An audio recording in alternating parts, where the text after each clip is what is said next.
আজকে বাজারে যেতে আমার অনেকটাই বেলা হয়ে গেছে বন্ধুরা। ভেবেছি 9টার সময় বাজারে যাব, তো সেই বাজারে যেতে যেতে আমার প্রায় বেলা 10টা বেজে গেছে। কারণ বাজারে যাওয়ার সময় দেখছি এত জোরে বৃষ্টি নামলো, তো বলার মতন না। তো বৃষ্টি কমলে দেখো আমি বাজারে চলে এসেছি। তো বাজারে এসে আমি কাতলা মাছটা নিলাম, আর নিলাম কিছু চিংড়ি মাছ।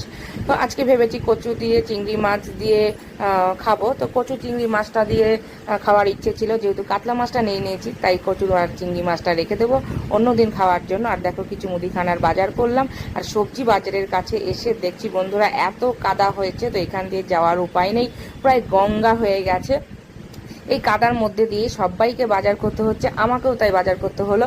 এখন অনেক দিন পর পর বাজার করতে আসছি, তাই এক সপ্তাহের বাজারটা আমি পুরো করে নিলাম। আর দেখো এখানে এসে আমার মা মাছটা ধুয়ে দিল। তো ধুয়ে দেওয়ার পরে আমি তো তাড়াতাড়ি করে মাছটা রান্না করতে বসে পড়লাম।